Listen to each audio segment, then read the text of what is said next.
আসসালামু আলাইকুম ভিউয়ার্স, আশা করি আপনারা সবাই ভালো আছেন। তো আজকের ভিডিওটি খুবই গুরুত্বপূর্ণ। যারা কন্টেন্ট ক্রিয়েটর, যারা পেজ চালায়, তাদের কিন্তু এই ভিডিওটি খুবই গুরুত্বপূর্ণ। তো আজকে আমি দেখাবো যে কিভাবে আপনারা সবাই অবগত আছেন যে আপনার ক্রিয়েটর স্টুডিও থেকে কিন্তু মেটা সুইটে কনভার্ট হয়েছে। তো আপনার ক্রিয়েটর স্টুডিও থেকে আমাদের কিন্তু অনেক যারা আমরা কন্টেন্ট ক্রিয়েটর আছি বা পেজ চালাই, তারা কিন্তু অনেক ব্যবহার করতে করতে এটা কিন্তু ইউজ টু হয়ে গিয়েছিল। তো নতুন যেটা আসছে সেটা হচ্ছে মেটা সুইটে কিন্তু আমাদের একটু সমস্যা হচ্ছে বা অনেকেই যারা বুঝতেছি না। তো আশা করি আজকের এই ভিডিওতে আমি আপনাদের এ টু জেড মানে প্রপার এ টু জেড দেখাবো যে কিভাবে আপনি একটু প্রফেশনাল ভিডিও আপলোড করবেন। একবারে আপনার ভিডিও এসইও থেকে শুরু করে আপনার এ টু জেড সম্পূর্ণ আমি আপনাদের দেখাবো যে কিভাবে আপনি ভিডিওর এ টু জেড প্রপার মানে একবারে কমপ্লিট প্রফেশনালি ভিডিও আপনার পেজে আপলোড করবেন। তো চলুন দেরি না করে আমাদের ভিডিওটি শুরু করুন। তো আমাদের এখন যেটা করবো সেটা হচ্ছে আমাদের এখন আপনি স্ক্রিনে চলে যাব। তো ভিউয়ার্স, আপনারা আবার স্ক্রিনটি দেখতে পাচ্ছেন। তো আমি যদি আপনাদেরকে দেখাই যে আমাদের এই যে একটি ফাইল, তো এই ফাইলটি কিন্তু এখন আমি আপলোড করব। ফাইলটি হচ্ছে আমি এখন কমপ্লিট মানে আপনার শুরু থেকে শেষ পর্যন্ত আমি আপলোড করব। আপলোড করে আসলে আপনাদের দেখাবো যে প্রফেশনালি কিভাবে আপনার পেজে ভিডিও আপলোড করবেন। তো ভিউয়ার্স, এখন যেটা আপনাকে করতে হবে, আপনার পেজে লগ ইন করতে হবে। তো আমি আমার ব্রাউজারটি ওপেন করছি। তো ব্রাউজারটি ওপেন করার পরে এখন আমি যেটি করব, ফেসবুকে লগ ইন করি এবং তারপর আপনার পেজে লগ ইন করতে হবে। তো আমার লগ ইন করা আছে, আমি জাস্ট এটা হচ্ছে আপনার বুকমার্ক থেকে এটা করে দিলাম। তো করে দেওয়ার পর আপনি দেখতে পাচ্ছেন যে আমাদের কিন্তু এই পেজটি ওপেন হয়ে গিয়েছে, যে এটি আমার পেজ। তো এখন আপনাকে যেটি করতে হবে, আপনার যে যদি পেজের সেই ছবি বা প্রোফাইল পিকচার আইকনের উপর একটা ক্লিক করতে হবে। তো করার পরে ঠিক আপনি দেখতে পারবেন যে হচ্ছে মেটা বিজনেস সুইট নামে একটি অপশন। তো আপনি যদি মেটা বিজনেস সুইটে ক্লিক করেন, তো করার পরে এখন আপনি দেখতে পাচ্ছেন যে লোডিং হচ্ছে এবং হওয়ার পরে দেখতে পাচ্ছেন যে মেটা বিজনেস সুইট যে আমাদের হচ্ছে ইন্টারফেসটি সেটি কিন্তু চলে এসেছে। তো এখন দেখতে পাচ্ছেন যেখানে কিন্তু বলে দিয়েছে যে হচ্ছে ক্রিয়েট পোস্ট, ক্রিয়েট রিল, মোর। তো আমরা তো হচ্ছে একটা পোস্ট করে ভিডিও আপলোড করে দেখাবো। এখানে বলছেন create a story, go live, create add, post video access page ইত্যাদি ইত্যাদি। এখন যেটি করবো সেটা হচ্ছে আমি ভিডিওটা আপলোড করে দেখাবো। তো প্রথমে যেটা আপনাকে করতে হবে, ক্রিয়েট পোস্টে ক্লিক করতে হবে। তো আপনি যদি ক্রিয়েট পোস্টে ক্লিক করেন, তো করার পরে দেখতে পাচ্ছেন যে আপনার ঠিক আপনার সামনে এরকম একটি ইন্টারফেস চলে আসবে। মোবাইল থেকেও কিন্তু একই প্রসেস। আপনারা যদি মোবাইল থেকে জানতে চান বা মোবাইল থেকে করতে চান কিভাবে মোবাইল থেকে এটি করতে হয়, তো আপনারা তোমাকে কমেন্ট বক্সে কমেন্ট করলে আমি কিন্তু মোবাইল নিয়ে ভিডিও নিয়ে আসবো। তো এখন যেটি আপনাকে করতে হবে, জাস্ট আপনি এখানে অ্যাডেড ভিডিওতে ক্লিক করবেন। তো করার পর এখানে বলছে যে file manager, create video from image আর আপলোড ফ্রম ডেস্কটপ। তো আমি যদি আপলোড ফ্রম ডেস্কটপে ক্লিক করি, তো করার পর আমার ডেস্কটপে যে ফাইলটি আছে আমি সেটাতে সিলেক্ট করব। তো করার পর আমি দেখছি ভিডিও ফাইলটি, তো ভিডিও ফাইলটি আমি ওপেন করলাম। তো করার পরে আপনি দেখতে পাচ্ছেন আমাদের কিন্তু ভিডিও ফাইলটি আপলোড হচ্ছে। এই যে দেখতে পাচ্ছেন আমাদের কিন্তু ভিডিও ফাইলটি আপলোড হচ্ছে এবং এখানে কিন্তু আপনার হচ্ছে বলে দিবে যে কত পার্সেন্ট আপলোড হচ্ছে। তো দেখতে পাচ্ছেন যে আমাদের কিন্তু এখানে বলে দিয়েছে যে মিডিয়ার এখানে কিন্তু আপনি দেখতে পাচ্ছেন আমাদের ভিডিও ফাইলটি কিন্তু আপলোড হচ্ছে। এই দেখতে পাচ্ছেন যে খুব দ্রুত আপলোড হচ্ছে। তো তারপরে যদি আপনি দেখেন, তো এখানে বলছে যে এটা আপনার যে পেজের দেখাচ্ছে। তো আপনি যদি হচ্ছে স্ক্রল করে নিচে আসেন, তো আপনি দেখতে পাচ্ছেন যে আপনার ভিডিও ফাইলটির ঠিক ডান পাশে আপনি যদি দেখেন, তো এখানে বলছে যে অ্যাডেড ল্যাঙ্গুয়েজ। তো আপনি এখানে আপনার ভিডিওটির ঠিক ভাষাটা সিলেক্ট করে দিবেন। তো আমি যদি এখানে অ্যাড ল্যাঙ্গুয়েজে ক্লিক করি, তো করার পরে যেহেতু আমি এটি বাংলাতে করেছি, এই জন্য আমি এখানে বাংলা সিলেক্ট করে দেবো। তো দেখতে পাচ্ছেন যে আমি যদি এখানে বাংলা খুঁজি, তো দেখতে পাচ্ছেন যে বাংলা পেয়ে গেছে এবং বাংলাটা আমি সিলেক্ট করে দিলাম যে আমার ভিডিও ল্যাঙ্গুয়েজটি বাংলা। তারপরে আপনি যদি স্ক্রল করেন নিচে আসেন, তো দেখতে পাচ্ছেন আমাদের কিন্তু ফাইলটা আপলোড হয়ে গেছে। এটা নেটের স্পিডের উপর নির্ভর করে। তো করার পর আপনি যদি এখান থেকে আপনার হচ্ছে নিচে আসেন স্ক্রল করে, তো দেখতে পাচ্ছেন ভিডিও টাইটেল। তো আমি এখানে ভিডিও টাইটেল দিতে পারি যে হচ্ছে যে how to check smart NID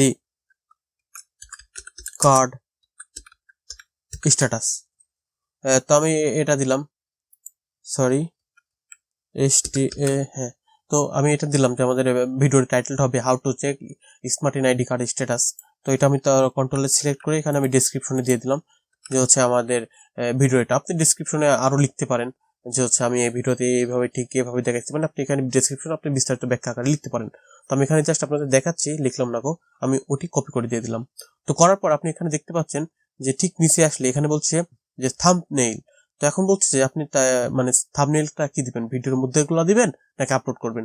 দেখতে পাচ্ছেন যে হচ্ছে চুজ সাজেস্ট, চুজ ফ্রেম, তারপরে যদি আপনি দেন দেখতে পাচ্ছেন যে আপলোড ইমেজ। আপনি যেটি করবেন আপলোড ইমেজে ক্লিক করবেন। তো আপলোড ইমেজে ক্লিক করার পরে দেখতে পাচ্ছেন যেখানে আপলোড নামে একটা অপশন। তো করার পরে আপনি ঠিক ওই আপনার ফাইলটি এখানে সিলেক্ট করে দিবেন। তো দেখতে পাচ্ছেন আমাদের কিন্তু এই থাম্বনেইলটি আপলোড হয়ে গিয়েছে। তো থাম্বনেইলটি আপলোড হয়ে যাওয়ার পরে আপনাকে যেটি করতে হবে, যদি নিচে আসেন দেখতে পাচ্ছেন শো মোর। তো এখানে দেখতেছে ট্যাগস এন্ড কোলাবোরেশন। তো এখানে বলতেছে আপনি যদি এটা কোনো পেজের সাথে আপনি কানেক্ট করতে চান তাহলে কিন্তু এখানে করতে পারেন এবং এখানে ট্যাগ দিতে পারেন। তো আমি যদি আপনাদেরকে এখানে দেই, যদি একটা ট্যাগ দিয়ে দেখাই যে হচ্ছে আমি যদি এখানে আপনার ট্যাগ দিলাম যে NID কার্ড দিলাম, NID কার্ড দিলে যে আমি কিন্তু এখানে এন্টার করে দিলাম। তারপরে আমি যদি এখানে দেই যে হচ্ছে স্মার্ট কার্ড,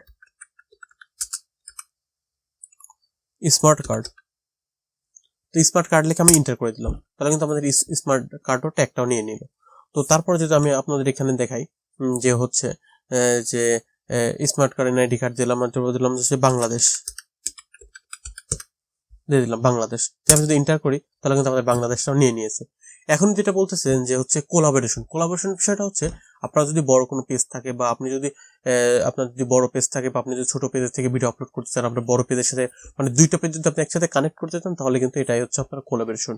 তো হচ্ছে আমার এটা বড় পেজ, আমার একটা ছোট পেজ আছে, আমি যদি সেটাকে অ্যাড করতে চাই তো আমি যদি এখানে আমি সেই পেজটিকে লিখি তো দেখতে পাচ্ছেন আমাদের কিন্তু আইডিটা চলে আসছে। তো এখান থেকে কিন্তু আমি আইডিটা সিলেক্ট করে দিলাম। তো এইভাবে কিন্তু এটাই হচ্ছে আপনার কোলাবোরেশন। তো করার পর আমি কিন্তু ট্যাগ দিয়েছি, ট্যাগ একটা দুইটা তিনটা দিলে এনাফ, যথেষ্ট হয়ে যায়। তো তারপরে যদি আপনি দেন নেক্সট, তো নেক্সট দেখতে পাচ্ছেন এখানে বলছে ক্যাপশন। আপনার ভিডিওটা কি যদি বাংলায় হয় তাহলে কি ইংলিশে সাবটাইটেল দিবে, এটা হচ্ছে ক্যাপশন। তো আমি এখানে ইয়েস করে দিলাম, নাও দিতে পারেন। তো আমি এখানে আপনার ক্যাপশন দিচ্ছি না, যেহেতু আমার ভিউয়ার্সটা বাংলাদেশের, তো এই জন্য ক্যাপশনের প্রয়োজন হচ্ছে না। তো তারপরে যদি আপনি দিতে পারেন আপনাদের ইচ্ছা। তারপর এখানে ভিডিও অপটিমাইজেশন আপনার প্রয়োজন নেই। তো আপনি যদি তারপরে নেক্সট করেন, তো নেক্সট করার পরে আপনি দেখতে পাচ্ছেন যে এখানে কিন্তু অনেকগুলো অপশন। তো অনেকগুলো অপশন এখানে কিন্তু শেয়ার নাও, আপনি যদি এখানে শেয়ার করে দেন তাহলে কিন্তু জিনিসটা রানিং শেয়ার হয়ে যাবে, এখনই রানিং শেয়ার হয়ে যাবে। এখন দেখতে পাচ্ছেন যে অ্যাডেড টু প্লেলিস্ট, আপনি কিন্তু এখান থেকে প্লেলিস্ট ক্রিয়েট করতে পারেন। আর আপনি যেহেতু কোলাবোরেশন সিলেক্ট করেছেন, নিজের প্লেলিস্ট এখানে ক্রিয়েট করতে পারবেন না, শুধু আপনার পেজে দেন তাহলে কিন্তু আপনি এটা করতে পারবেন। তো আপনি যদি উপরে দেখেন তাহলে দেখতে পাচ্ছেন এখানে কিন্তু শিডিউল বা স্কেডিউল। তো আপনি যেটাই বলেন একই কথা, এখানে শিডিউল মানে আপনি পোস্টটি এখন করতে যাচ্ছেন না, আপনি হয়তো শিডিউল করে রাখছেন যে আগামীকাল, পরশুদিন, তারপরের দিনকে, মানে আপনি কাজটা অ্যাডভান্স করে রাখছেন যে আপনি হয়তো পরশুদিনকে বাড়িতে নাও থাকতে পারেন বা আপনার কম্পিউটারের কাছে নাও থাকতে পারেন, কিন্তু আপনার ভিডিওটা যথাসময়ে আপলোড হয়ে যাবে। তো এই শিডিউলটা খুব গুরুত্বপূর্ণ বা শিডিউলটা খুব গুরুত্বপূর্ণ। তো এখন যদি আমি আজকে ভিডিও 13 তারিখে করতেছি, তো আমি যদি এখানে 15 তারিখে এটা আপলোড সিলেক্ট করি, 15 তারিখে সিলেক্ট করে এখন যদি আমি আপনার সময়টা দিয়ে দিই যে হচ্ছে 5টা দিয়ে দিলাম, যে বিকেল 5টার সময়। দেখতে পাচ্ছেন আমি এখানে সিলেক্ট করছি 15 মার্চ বিকেল 5টা PM। তো আমি যদি এটা সিলেক্ট করার পর এখন দেখতে পাচ্ছেন যে হচ্ছে এখানে স্ক্যাডিউল। এখন এখানে কিন্তু যেহেতু আপনি পাবলিকলি এটা করবেন, তো এখানে কিন্তু প্রাইভেসি পাবলিকলি দিতে হবে। তো তারপর এখন যেটা আপনাকে করতে হবে, আপনি যদি এখন স্কেডিউলে ক্লিক করেন, তো আপনি যদি স্কেডিউলে ক্লিক করেন তাহলে কিন্তু আপনি এখন দেখতে পারবেন যে হচ্ছে আপনার এটা হচ্ছে শিডিউল ইওর পোস্ট। এখানে হচ্ছে যে this may take a movement. তো এখানে কিছু সময় নেবে, এটা আপনার শিডিউল হয়ে যাবে। তো এভাবে কিন্তু আপনি দেখতে পাচ্ছেন যে এখানে কিন্তু আমাদের এটি শিডিউল হয়ে গিয়েছে। তো আমি যদি আপনাদের এখন দেখাই, তো দেখতে পাচ্ছেন আমাদের কিন্তু এটা ওকে, আমাদের কিন্তু মানে প্রফেশনালি ভিডিও আপলোড করা ওকে। তো এখন যদি আমি আপনাদেরকে শিডিউলটি দেখাই, তো দেখতে পাচ্ছেন যে আমাদের এই যে 15 তারিখে, আমাদের কিন্তু এই ভিডিওটা আপলোড হবে 5টার সময়। এটা কিন্তু আপনি দেখতে পাচ্ছেন এই যে আপনাদের কিন্তু এই যে দেখতে পাচ্ছেন যে এখানে কিন্তু এই যে দেওয়া আছে যে আপনার এই ভিডিওটি 15 তারিখে আপলোড হবে। এই যে দেখতে পাচ্ছেন আমাদের কিন্তু এটা আপলোড হয় 15 তারিখে, সেটা এখানে দেওয়া আছে যে আমি যে 1 মিনিট আগে যেটা করলাম। তো এভাবে কিন্তু আপনি আপলোড করতে পারবেন। তো এভাবে কিন্তু আপনি প্রফেশনালি ভিডিওটা আপলোড করতে পারবেন। তো ভিউয়ার্স, আমি আজকে দেখালাম যে কিভাবে প্রফেশনালি আপনার পেজটা মেইনটেইন করতে পারবেন এবং আপনি ভিডিও আপলোড করতে পারবেন। তো আশা করি ভিডিওটি আপনার পেজের জন্য অনেক গুরুত্বপূর্ণ বা কাজে দিবে। তো ভিডিওটি কেমন লাগলো অবশ্যই আমাকে কমেন্ট বক্সে কমেন্ট করে জানাবেন। আর আপনারা পরবর্তী কি বিষয়ে ভিডিও চান সেটাও কিন্তু জানাবেন। আর আশা করি আপনি যদি এভাবে পেজটা মেইনটেইন করতে পারেন তাহলে পেজটা কিন্তু অনেক গ্রো করবে বা ভিডিওটা আপলোডটা সঠিক হবে। আর আমরা অনেকে কিন্তু হচ্ছে আপনার পেজের থেকে কিন্তু আপলোড করি, সেটা কিন্তু আসলে সঠিক পদ্ধতি না, এটা হচ্ছে সঠিক পদ্ধতি। তো আশা করি ভিডিওটি আপনাদের অনেক উপকার হয়েছে, আর আপনাদের বন্ধুদের চাইলে শেয়ার করতে পারেন। বন্ধুদের সাথে শেয়ার করবেন এবং কেমন লাগছে সেটা অবশ্যই কমেন্ট বক্সে কমেন্ট করে জানাবেন। তো সবাই ভালো থাকবেন, সুস্থ থাকবেন এই প্রত্যাশায় আজকের মতো আমি আলামিন বিদায় নিচ্ছি। আল্লাহ হাফেজ।